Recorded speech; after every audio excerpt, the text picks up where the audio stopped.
GSAS, or GSAS, or FAS, okay. Steinhardt, Gallatin, okay. Tisch, who else? SPS, Silver, Dentistry, no? Medicine, Nursing, anything else I missed? What's up? Correct. Okay, great. Public health. I like it. Sounds good. Excellent. So great to have such a diversity of different schools represented in the room. And I'm going to tell you a little bit about this opportunity that's coming up, the J-Term Startup Sprint. We're actually pleased. Now we've done this. This is going to be heading into our third year, so our third January of this program. And we've had participants from every school other than Silver participate in this. So you could be the first Silver student to participate in this program, though we've had Silver students participate in other programs. So great cross-university representation for that. So, as hopefully you're aware of at this point, this is a 2-week program. That's an intensive program that runs from January 7th through 17th, full-time, during that period. And the program exists to help scalable startup teams by providing you with lots of coaching, some money, training, and community to help build your ventures. A little bit about the program and what some of the teams that we've had participate in this have sort of accomplished to date, because you may be wondering what it's about. So we've had 76 teams participate the past 3 years since we started running this program. As I mentioned, they come from every school but one. At the university, 62% of those teams have had female co-founders on the team, which is great. And we have had nonprofits, for-profits, and not yet for-profits, but hopefully in the future you're going to become profitable, participate. We don't care if you're nonprofit or for-profit, or if you've even thought about that, but we are looking for ventures that have an ability to scale to be quite large. And you see that all the participants, these are some of the wins that some of those participating teams have accrued to date. And they're pretty broad. For one, they're earning a lot of revenue, which is, I think, the most impressive thing for me, given that they're not very old. None of these companies is older than 2 years old. They just participated in the program 2 years ago. But we've also had a ton of participants that have gone on to win the 300K Entrepreneurs Challenge. So if anybody's interested in that, half of the winning teams that have gone through the program since participated in the sprint first. They also, every single winner of the intervention competition for winner, first place, second place, and third place 2 years in a row has also participated in the sprint first. And we've had a number of other of teams go on to participate in prominent accelerators, get major grants, be part of our summer accelerator program, the summer launchpad, as well as the Stern Venture Fellows, and really just get a great start. Moreover, one thing that we're particularly proud of is not only have they done well, but they also seem to love the program as well.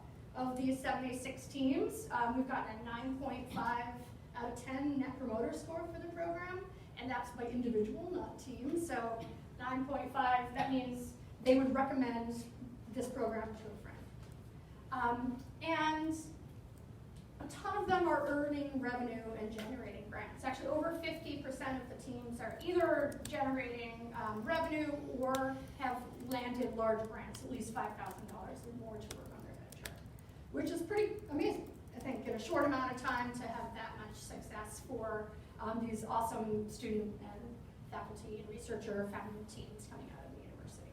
So let me tell you a little bit about what the program entails and what you could expect to encounter by participating in the program. And hopefully, if you do participate by the end of the program and into the years, then you'll become one of the teams that is on the board here that we get to continue to support. So first of all, this is 4 teams with at least one person that's currently at NYU at the time of application.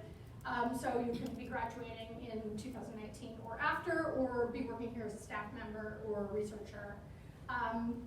And it doesn't matter what stage you are of development. We typically are looking for teams that are a little bit past the idea stage, have actually been working on it for a few months. But we break the rules sometimes for exceptional teams. But we've also teams that have come in already generating hundreds of thousands of dollars in revenue and are looking at this as a way to validate what their next product line is going to be and be thinking about how to scale up their venture. So it's somewhat agnostic, but it typically is for teams that have at least a few months in or are really looking to refine what they're doing. But you can apply with just VPN as well. Fortunately, you've got now at least a couple months between now and the time of the start of the sprint, so you've got some time to get going and building your venture. This program is not for credit. It's to help you build a scalable business that hopefully addresses a meaningful problem for your customers. So meaningful, that can mean a lot of things. It doesn't necessarily have to be a social venture, but it can be, certainly. But what we mean by meaningful is really that it substantially helps somebody by addressing a big problem in people's lives in some way. And some of those things will be through social causes and benefits, and others will just be helping them overcome challenges in people's day-to-day work or lives in other ways. And you're going to do that by really intimately getting to know your customers in the program. Throughout the program, you get to speak and engage with at least 50 potential customers. And I can tell you that may sound like a lot in a 2-week period of time, but we've had multiple teams do over 100 interviews in a 2-week period. And we had one team do 62 interviews with cardiothoracic surgeons. So if you think it's hard enough to get 50 interviews, they did that with a really specific person in mind, and they were able to make that happen. We'll tell you and teach you how to do that a little bit and give you some guidance, but it takes a lot of hustle and creativity to be able to help figure out how to make inroads to make that happen as well. So really, truly, at the heart of this, we want to help you understand your customer so you understand all of their challenges and the opportunities that they're looking for that you might be able to help craft a business for to help them meet some of those needs. So that's not just what their needs are from a problem solution standpoint, but also thinking about how they like to buy, what their purchasing preferences are, how they learn about new solutions. All of those different elements will ask you to dig into really deeply with your customers. And we're going to give you the training to help do that. So myself and a number of the members of our team, including Frank, who's the executive director here, will be leading daily workshops in the mornings before we send you out into the wild with your customers in the afternoon. You will also get daily coaching on your venture with the members of our team, and I'll introduce you to the team in just a second. So these are the people you'll be hearing from a coaching and teaching capacity. At the top are the staff members of the Entrepreneurial Institute, including myself. And we all have varied expertise and collaborate really heavily to be able to help you guys grow. So you'll hear from every one of us, both in a teaching and coaching capacity. And in addition to that, we'll be joined by our founders and residents here. We have 4 teams that work out of here full time.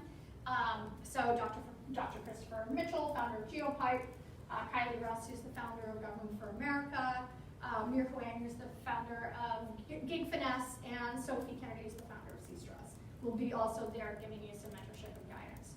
P.S., again, for those that are interested in the 300K Entrepreneurs Challenge, we have a winner of the tech venture, the new venture, and social venture team here too, in our founders and residents. That it was actually a coincidence, we just figured it out today.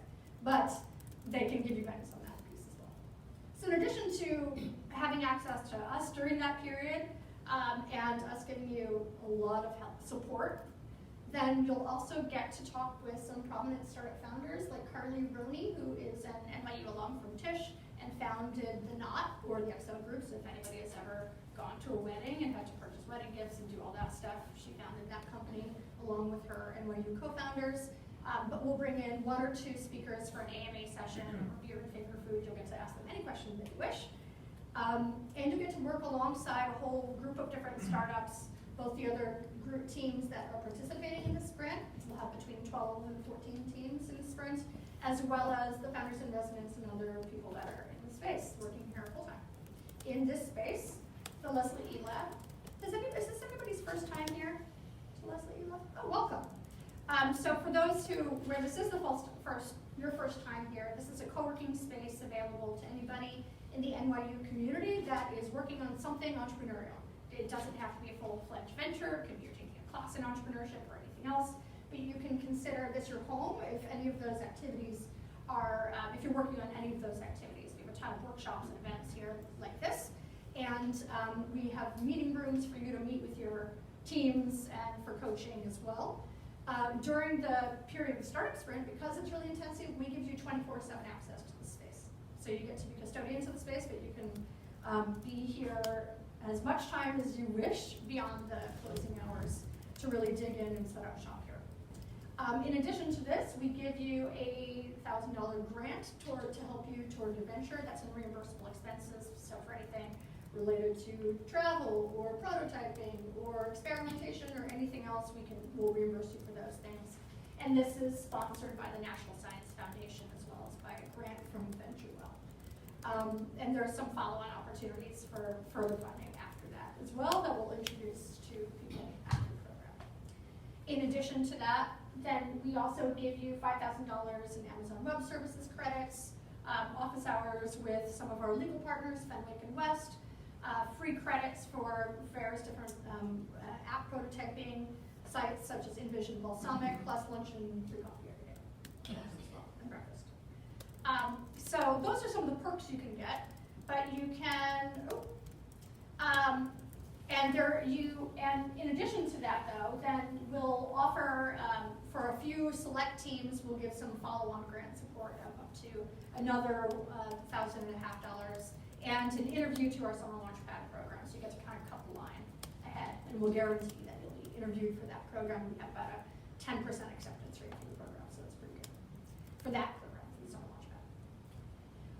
So a little bit of, so any questions so far before I jump into some of the meat? Was the $1,000 per group? It's per group, correct. Mm-hmm. Yeah. Any other questions? All right, so why should you participate in the sprint? You may have your own reasons, but the reason why we want to help you do this is to, increase your chances of success. So flip this around, reduce the mortality rate of your potential venture. So for anybody who's heard my colleague Frank speak before, he often starts out with a kind of depressing stat, which is that unfortunately 75% of VC-backed startups fail. It's a pretty high rate, and those are the ones that actually have gone on to get venture investment, which is pretty high. So we are here to help you reduce that, and we believe a lot of this is really preventable. So what do you guys think startups fail? For anybody that's seen this stat before, please keep your mouth quiet. Any ideas for why these ventures don't succeed? Oh, you've heard this before though, so you can't say. Huh?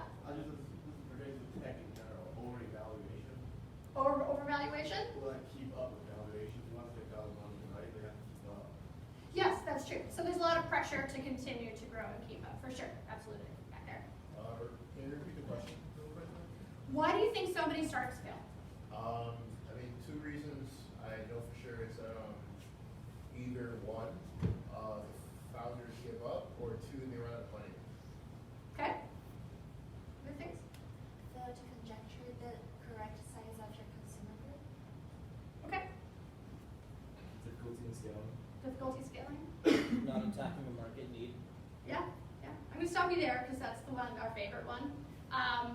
Though there's a lot of different reasons that they do. I'll show you the chart in a second. But as our friend, the ghost of Steve Blank here says, more startups really fail from a lack of customers than from a failure of product development. It's very, very rare that we have seen in the thousands of teams that we work with and coach, a team that has failed because the tech didn't work. Maybe if you're on the life sciences side and you have to prove out a number of things for if you're able to actually scale up to lab prototype, sure, but for the most part, that is not the case. So our friends at CB Insights did a survey of startup founders whose ventures did not succeed. They surveyed hundreds of startup founders to understand what reasons they self-reported as not succeeding. And the number one reason was no market need, followed by run out of cash, which is probably determined by a number of factors. One, yes, they may be pushed to scale really quickly, and also they may just not be generating enough revenue to keep up pace with the business, aka there's not that market need. So you created the dog food, but the dogs wouldn't eat the dog food, right? And we believe this is infinitely preventable if this is over a third of the ventures. We want to help have no venture go to market without truly understanding that there's a market there, and to be able to help and understand and have the tools to be able to build that market effectively and reach customers in the right way. So this program is designed to help you do all of that. So we believe as part of this means getting a lot of customer feedback before finishing, building, and launching your product. So you can have a good start. That's wonderful. And if you guys, you don't have to have a prototype to apply to the program, but you absolutely can have one to get started. But hopefully you're still open to feedback and making potential changes based on what your customers' needs tell you. And we believe in launching products in order to launch products that customers actually want versus that we pray and hope that they want more quickly and cheaply. And the approach that we teach favors a lot of customer feedback over intuition, experimentation over elaborate planning, and iterative design over sequential design. So this sounds familiar to many of you, hopefully. It may, because we follow a general approach called the lean startup or the customer development model. So where we really believe that before you go out and actually build a venture and figure out how to scale it effectively and start to create customers, you're first going to start with a bunch of assumptions about your business, and then you have to be able to validate those assumptions before you start to actually get to the point of creating customers. This is not to say that you're not touching your product and working on your solution throughout the process, but that development of your solution needs to be mirrored by the development of all the other aspects of your business, so that you're turning what you believe to be true about your venture into actual facts and can make informed decisions then about the best way to build your business. So this program really focuses on these two parts, going back and forth between doing discovery with your potential customers and exploring their needs, again, like the way that they like to learn about new products, the way all of those different elements about your products and partners, and then starting to validate it.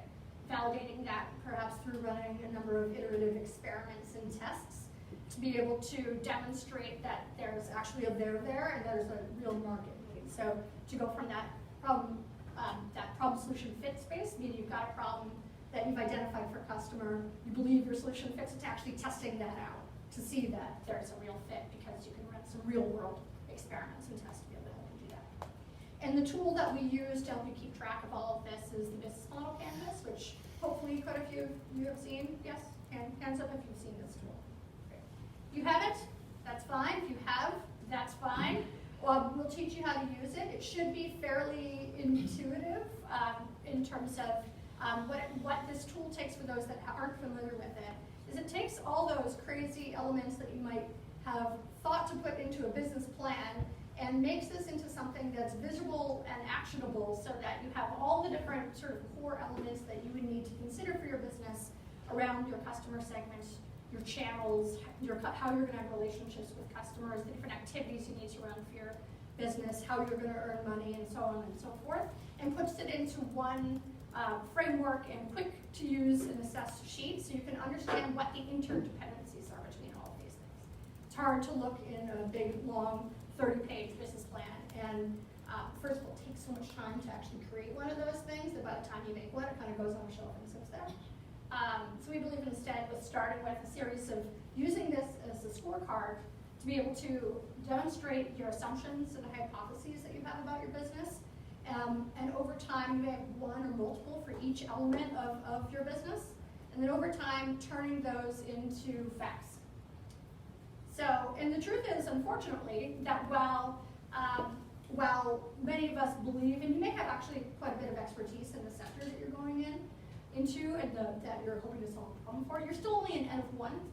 And you're going to be wrong about a lot of different things until you go out and start to build. Until you start to actually talk and engage with customers. And in fact, unfortunately, we have evidence to prove that it's not even 50% of your assumptions being wrong. It's about 60 or 65. Hopefully it's not as bad as this. This was a past sprint team that participated and at the end had crossed off giant sections of their business model canvas. But hopefully you're a little bit more directionally correct, but the reality is the sooner that you can figure out that you're wrong and make corrections on that, and so that you can understand how to turn these things into facts and use that in your business, the better. If you can figure that out in a 2-week period of time, fantastic. If you invalidate your business after 2 weeks, that's also a good thing, because you're no longer spending time doing it. You can move on to something else. Fantastic. So it's not our favorite outcome for this, but that is also a successful outcome if you learn about that as well. And this is an iterative process. So at the end of the 2 weeks, hopefully you're going to take this toolkit that we work with you to learn and start to repeat this. So we're going to be going through a series of running experiments and tests, deriving insights from those and pumping it back into decisions you make for the business as you grow and iterate. I always ask people, or a common question we get when we bring back founders who participate, who've done this process before, either in this program or another one, is when does customer discovery stop? And unfortunately, the majority of them tell you it doesn't. It just kind of keeps going, because at every stage of your business, you're going to have a question. You'll have assumptions and questions that you want to go out, and you need to be able to validate before you take the risk of doing it in the real world. So during the sprint, we're going to do a lot of this. In fact, we're going to have you do, as I said, at least 50 interviews with potential customers. You'll also be running experiments to validate the hypotheses that you believe to be true after, alongside doing the interview. So we'll work with you and teach you some quick methods to do some prototyping and experimentation. You'll dive deep into each aspect of your business model, though we'll definitely focus a little bit more on the customer segments and value propositions to make sure you've got that first before pushing you on. We're going to cover and move really quickly through every other element of this. As part of this, we'll be presenting to you daily, but you'll be presenting every other day as well in front of a group of your peers. Typically, how we work this is that we'll divide up the teams into 3 different groups and roughly group them by how far along their ventures are in terms of development. And then you'll meet with 3 or 4 of those different teams along with a series of coaches. You'll present for 20 minutes to half an hour, and we'll grill you on all different aspects of your business as you present and challenge you, because it's our job to poke holes in what you're thinking and help you get to the next steps as fast as you can. And you'll get a ton of feedback from us along the way. So you'll meet with every one of us, every one of the coaches that you saw before, and you will also get access to us, like I said, after the feedback sessions as well for office hours. So what we're looking for this program are a number of things. For one, as I mentioned, that at least one of you at the time of application is currently at NYU in some capacity. You can absolutely have co-founders that are non-NYU join you, no problem. In fact, I think the highest number of participants from any one school is none, is like no school, because we've had about a third of the participants have been non-NYU co-founders as well. But you have to have at least 2 or more full-time in this. It's too much work for teams of 1. We've tried it. It has not worked out. Tried it again. Didn't work out again, and we're not making exceptions anymore. So it has to be 2 full-time. So if you're not a team of 2, then there's a team hunt coming up. I'll point you to that, and I also urge you to start to network and just put out into the world what you're looking for to get to know others who might want to join you for this as a learning opportunity or to join your team in a full-time capacity. As I said, at least one of the co-founders has to be at NYU at the time of application. It's okay if you're graduating in December, that's fine. We hope that you're in love with the problem area that you're solving versus being purely in love with the solution. I think it's wonderful that you're in love, that people really get attached to the solutions that they're developing. But it's more important if you're really focused on, fanatically focused on the need space, than on focusing on validating that there's a nail for your hammer, if that makes sense, and going around looking for that perfect nail. That is especially true for teams that have more of a deeper tech background. I myself am an industrial designer by training, so I know what it means to fall in love with the things that you make. But focusing on the problem is the most critical piece. We hope that you're looking to learn. You're going to spend a lot of time in workshops and getting feedback from others. So if you are not looking to learn and you are not looking to get feedback, do not apply to this program. There's no point. That you're seeking customer input and open to learning, not just from us, of course, but more importantly, even from the market, from your actual potential customers. that you're capable of building and executing on the venture. It doesn't mean you have to have every person on your team in place. That's fine if you still have some gaps that you know you need to fill. But you have at least a couple of the really core people on your team there that have the skills to do the thing that you hope to be able to do. That you're looking to build a scalable business. So this isn't just for one-off projects or kind of clone type businesses. So if you wanted to open up let's say a restaurant on the corner, that's great. Probably not for this, but if you're thinking about a series of restaurant chains that become a big franchise, that might be more in line. So something that has the ability to scale, and we're agnostic to sector. It doesn't matter what area you're focusing on, so long as it's solving some meaningful problem for an individual or set of individuals. We prefer teams that are going to be graduating within the next year and a half, but we've also had freshmen participate as well, so we can absolutely break that rule for strong teams, no problem. And we also prefer teams with at least one female or other underrepresented minority in the STEM fields as well.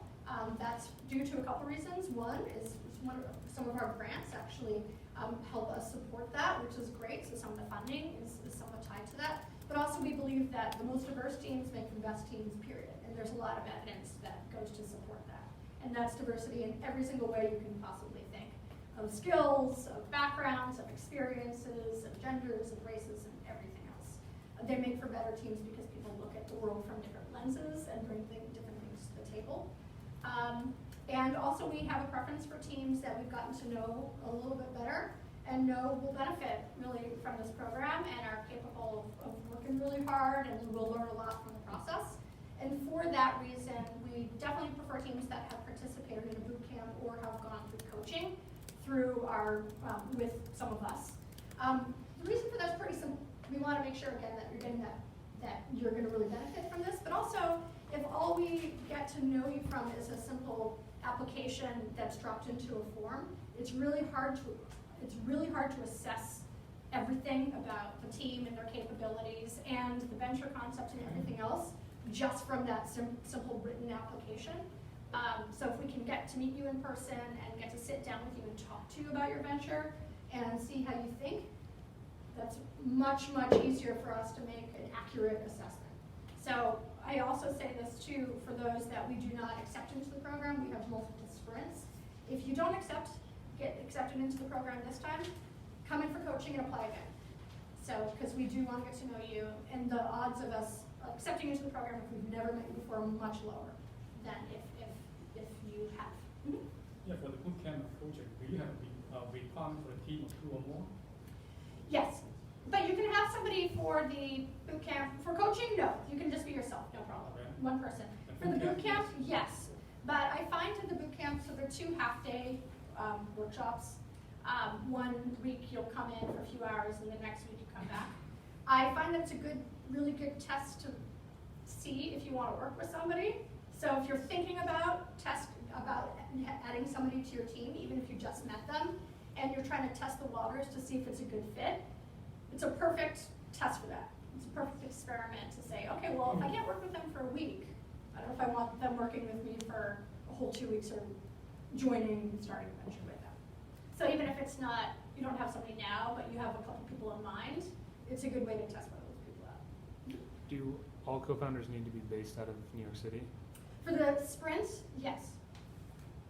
Well, not all of them, but 2 or more. So if you had a team of 3 and only 2 could participate, that's fine.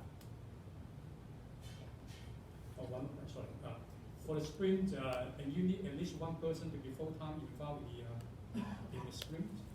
Full-time, 2 people full-time in the sprint. Yeah. We've had occasions where we've had 1 person full-time and then 2 other additional people swap. So 1 person did 1 week and 1 person did another week. So there were 3 people total, if that makes sense. So there were at least 2 people full-time at once. It's too much work for 1 person, period. It will not be a good experience for that individual. They'll just feel like they're going a little crazy. So,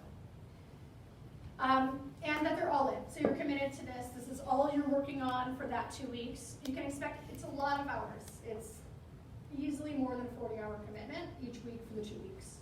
I can promise you. So like the minimum bare bones requirement is 40 hours, but that's if you're lucky. But it really, you put in what you get out, you get out of it what you put in. So work really hard during this period because we're here to help your venture. It's the only reason why we do this. So a little bit about the deadlines and the schedule for this. For one, oops, this did not say due next week. Today, if you'd like to apply for boot camp, apply today. But they need to come in today because tomorrow we're emailing the teams to let them know if they're going to get into the next one. There is another boot camp that will be coming up after the applications are due that you may apply. We may say, please go through the boot camp first. We'd like to get to know you better. That will happen to a good number of teams, maybe 10 or so teams, if they haven't participated in a boot camp prior. But either way, try to get in for the one that's next. We also have a team hunt on November 8th, so that's open to anybody looking to add additional members to their team. Or if you don't yet have a venture you're working on, but you want to join a team, go to that. Please also tell your friends who are thinking about joining a team. We like to have a good balance of people who are looking for co-founders and people that want to join teams. So spread the word, open to everybody, and welcome everybody from every school here to come to that. The online applications are going to be due on November 15th. I'm going to open the applications by Monday. It's pretty straightforward, but I would encourage you to read the application first, think about it, and spend some time on the application. If you don't put much effort into the application, like I said, that's our one chance to kind of get to know you. So you may be wonderful, but we won't know it from the application. We'll be interviewing teams. So all of the applicants will get interviews or not. So we'll interview about a third of the applicants and between November 20th and 26th before Thanksgiving based on mutual convenience. And then we'll announce the teams around December 2nd. We have an orientation on December 12th from 6 to 8 p.m. So at least, hopefully every member of your team is there, but if somebody gets a final, we get it, then hopefully one person of your team will be there.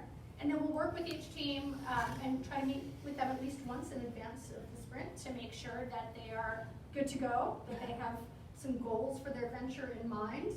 Every venture is at a slightly different stage and working on a slightly different thing, so we want to make sure that you're focused on the right things for your venture that are going to help you learn the most.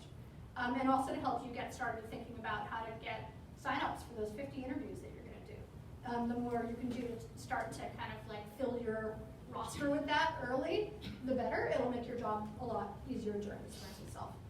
And then the days of the sprints, as I said before, are Tuesday, January 7th through Friday the 17th. You can expect to be working on your venture all day, every day. You won't always be in here with us. So generally, this is how the schedule will go. In the mornings, you'll be in here with us, and with the exception of the first day, we'll get you out by 1 p.m. every day. So the first day will go a little longer because we're digging into a little bit more of the meat of everything. So anywhere in purple, you can see that's where the teams will be presenting, where you guys will be presenting, so almost every day. So even if you're not comfortable presenting, it's a good way to get really comfortable really fast because you'll be in a safe space to try that out. And then we'll get you out of here, like I said, by 1 p.m. every day except the first day. And the next day we'll repeat as we go through the different elements of your business, help you work on running some different prototypes and experiments, talk to you about your revenue streams and channel partners and everything else. We'll have an AMA probably Wednesday, but that may change based on the speaker's availability. We're reaching out right now to confirm a speaker. And then we'll end with final presentations and a happy hour on Wednesday. Do both partners have to be there every day? Yes, 2 people full time. But like I said, if one person is core and you have like 2 people that were splitting the full time, you can make that work potentially. But yes, it has to be 2 people full time. Yes. Yeah, for the customer interviews, does the program provide any help to introduce in the team customers, or basically the teams on their own to find the customers? It's a mix of both. So we won't do the research for you, but we will make introductions in our own networks, and we will also help you. We'll facilitate ways for you to be able to help each other in that way too. So you may know somebody for this person to be able to interview, and vice versa, depending on who you're looking for. Okay. So, and we'll give you a lot of tips on how to go find those individuals as well. So, but it depends what you're looking for. Honestly, we may have a lot of contacts in the space, we may not, just depending on the sector you're going after.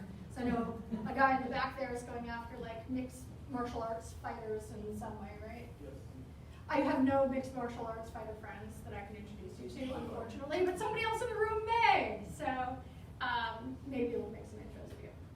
So finally, a little bit about sort of some reasons that you may want to do this. So hopefully you'll learn a ton and be expecting to learn a ton about your venture to be able to increase the likelihood of your venture's success. So you can make starting this company less risky by learning this toolkit and actually pressure testing your business. You'll meet a lot of advisors and entrepreneurs and form relationships with them and us. You'll see like all the people on the walls, all the people in the space that are the founders in residence and entrepreneurs in residence, have all participated in these programs before. And once you're into these programs, and there's a whole bunch of others that we push your way as well. So in that, you'll become part of a great community, and a little free money to help doesn't hurt. And just so you know, this is part of a series. So after this, we'll invite a good subset of the teams to continue to meet with us every other week in an Ignite Fellowship for peer-based feedback. So you'll be working alongside a set of other teams who are encountering challenges at a similar stage and helping each other to get over the hurdles that you have in your business while balancing the other work that you may have to do for your venture and schoolwork and home life. And that at the end, we hope that you'll consider applying for the Summer Launchpad as well. Almost all of the Summer Launchpad participants, this is our marquee 9-week-long program, have participated in a sprint before for the past 2 years. So if you wanted to take a picture of that, you can see a little bit about each of the programs and what you get. And for the Summer Launchpad, you get a 10K grant as well. And if you don't believe me, you can read a couple of the quotes from some of the past participants of the program. I'm not going to read those out loud because they're long, so you can just read them yourself.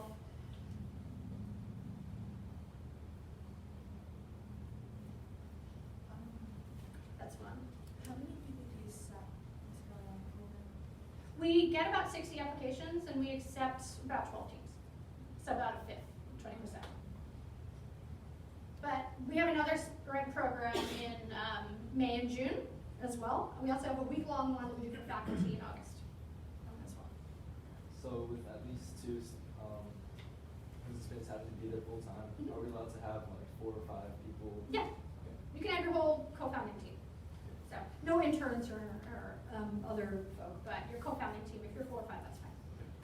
Do you have preferences for like disruptive ideas like the 300K competition does? Sort of, yes. We do prefer those, but we will also allow others as well. Is there a preference in the industry, like you more prefer tech or? No, we are completely industry agnostic. Okay, so are the decision makings based on how like profitable you think the team is gonna be, or? We will look at the market opportunity for sure, and it doesn't matter if it's a for-profit or nonprofit venture in that way. Is there a big problem space to be solved in is more what we look at. Like one of our favorite ventures, Govern for America, they're a nonprofit. They have basically a fellowship program like Teach for America, but to place young graduates in state government roles.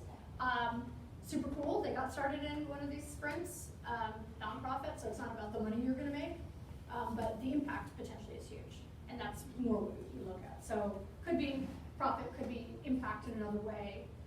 Success does not mean the same thing for every person or every venture, and that's fine, but we do look that there's a scalable way to make an impact. Does it make it more competitive and have a competitive edge if like a team already have venture capitalists that as investors? It depends. Sometimes it can. Yeah.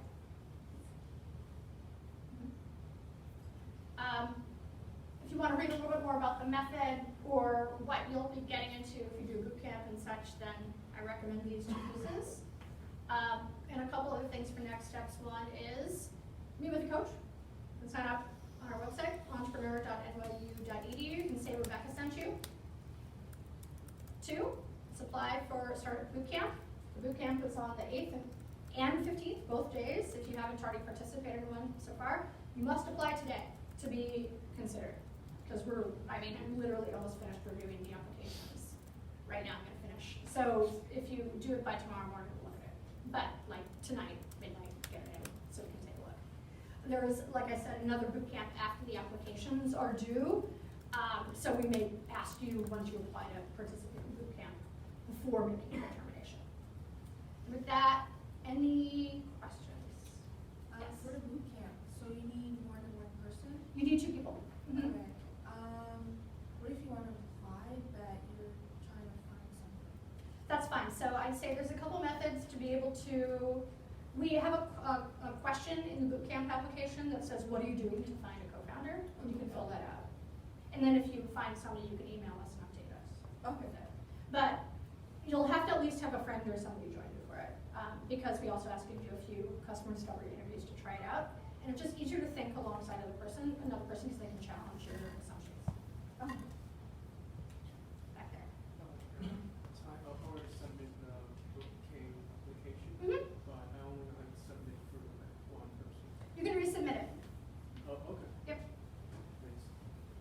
Just your participation in bootcamp mandatory for the participation or application in the JSpring? No, it's not mandatory. It just helps us get to know you. I mean, like, if, like, the time is in a rush, Mhm. so, like, we can instead schedule for the team coach, appointments with the coach, right? Yes. Just the boot camp, honestly, we use it as an assessment. So I'll say, like, we want you to learn, and that's half of the goal. The other half of the goal is to use it as an assessment for the program. Because if you don't want to be with us for 2 half days, then you probably don't want to be there with us for 2 whole weeks, or vice versa. So we absolutely use it to see if this is a fit. But the deadline is midnight tonight. For the boot camp, yeah. You can also say no if it's meant to do too, if the timing didn't work out. But I would apply. It's a really, the boot camp application is very short. Yeah. Spend time on it though, because again, I don't know you from anybody at this point, so make sure you're filling in your answers in a detailed fashion. Clarification on the all day, every day. Mhm. There were some slides that said like end was like 12:45 p.m. That doesn't seem like all day. It's not all day necessarily with us, but it's all day working on your venture, Okay. working, engaging with your customers. Just imagine it's a full-time commitment on your venture.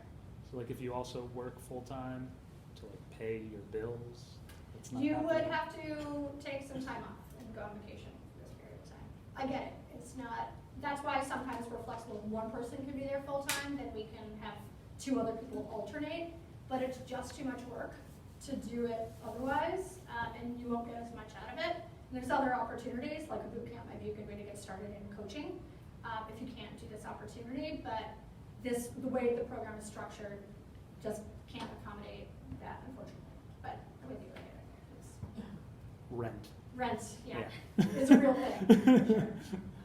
Will there be any opportunity to introduce the startups to investors or venture capitalists? There will always be after when we do VC office hours, Okay. and once you've participated in the sprint, we'll start inviting you to those. They're only for teams that have gone through these programs. How much time does the boot camp, like, is it half day? It's 2 half days, so it's like 4 hours the first session and 3 hours the second session.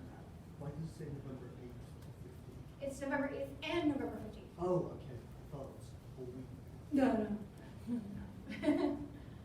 So if you find potential team members during the sprint itself, would you be able to add them in the middle?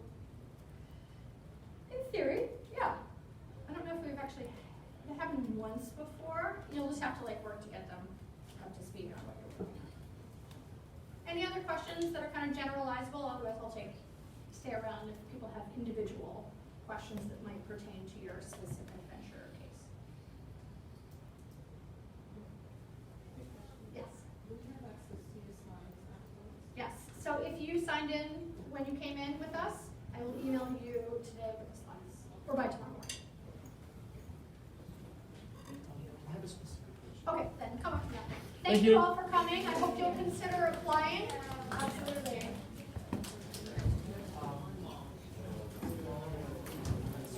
Oh, great. Yep.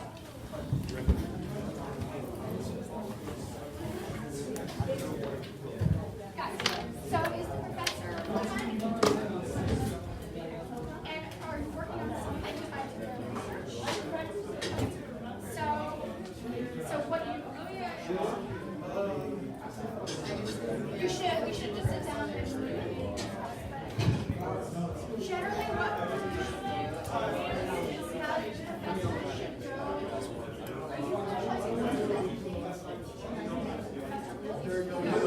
Got